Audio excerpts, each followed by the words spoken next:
حضرت سیدنا عامر بن فہیرہ مولا سیدنا صدیق اکبر رضی اللہ تعالیٰ عنہ کا ذکر کیا. یہ حضرت ابوبکر صدیق رضی اللہ تعالیٰ عنہ کے غلام تھے. جی غلام. اب وفاداری آپ دیکھیے کہ غلام اس دور میں غلام کا کیا مطلب تھا. جی جہاں سے زیادہ مال ملے بندہ ادھر لڑک جائے, ادھر سے ادھر کر دے, ادھر سے ادھر کر دے.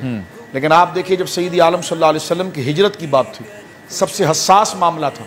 یہ بات اگر کسی کو پتا تھی کہ حضور کہاں پر ہیں تو یہ ابوبکر صدیق کو پتا تھی, ان کے گھر والوں کو پتا تھی. اور یہ بات عامر بن فہیرہ کو پتا تھی. عامر بن فہیرہ صبح یا دوپہر کے وقت بکریاں اسی مکہ کے بازار سے چراتے کسی کو خبر نہ ہو, اور آہستہ آہستہ غار ثور کی طرف لاتے اور اوپر چڑھا کر بکریوں کو بالکل غار کے قریب کرتے اور حضرت ابوبکر صدیق دودھ نکال کر سرکار کی خدمت میں پیش کرتے. 3 راتیں حضور نے قیام کیا.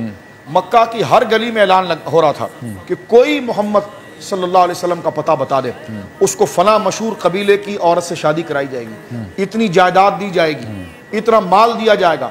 اچھے پسل جاتے. لوگ حضرت ابوبکر صدیق کی بات کرتے. میں نے کہا صدیق اکبر کا اخلاص تو اخلاص ہے, ان کا غلام ایسا ہے کہ وہ کروڑوں کی جھنکار کے آگے پانی نہیں ہوا اور گرا نہیں, اور وہ سرکار علیہ السلام کی خدمت میں لے جائے اور اپنے سینے میں سے راز کو دفن کر کے رکھے کہ سرکار علیہ السلام کہاں موجود ہے. تو آپ اندازہ لگائیے ساری تربیت حضرت ابوبکر صدیق. کیا بات ہے. یہ حضرت ابوبکر صدیق کی صداقت کا راز تھا کہ آپ کے ساتھ رہنے والا غلام دین کا اتنا مخلص تھا کہ وہ مر جانے کو گوارا کر رہا تھا, وہ ننگے پاؤں چلنے غربت میں گوارا کر رہا تھا, لیکن سونے کے جوتے اس کو پہنائے جا رہے تھے, لیکن وہ غداری نہیں کر سکا, نہ انہوں نے پسند کیا بلکہ وفاداری کی راہ کو انہوں نے اختیار کیا. اور یہ جو بیر معونہ کی آپ بتا رہے ہیں, جانے لگے تو اخلاص ایسا تھا. لیکن اب بندے کے نزدیک شبیر بھائی سب سے قیمتی چیز جان ہوتی ہے. جان ہی کے لیے وہ اولاد کو دھوکہ دے سکتا ہے, جان ہی کے لیے وہ بیوی کو دھوکہ دے سکتا ہے, لوگوں کو دھوکہ, لیکن اپنی جان بچاتا ہے. عامر بن فہیرہ وہ جانے سے پہلے آنکھوں میں آنسو تھے, کہنے لگے یا رسول اللہ میں آپ کو پھر کب دیکھ پاؤں گا. آقا نے فرمایا کیا چاہتا ہے. کہنے لگا حضور میری شہادت کی دعا فرمائے. تو جو شہادت مانگتا ہے اس کا ایمان, اس کو تیار کس نے, ان کے مرشد حضرت ابوبکر صدیق, اور بتایا کہ جناب زندگی کا متاع یہی کہ رسول اللہ کے قدموں پر اور اسلام کے مشن پر اپنی جان کو قربان کر دیا جائے.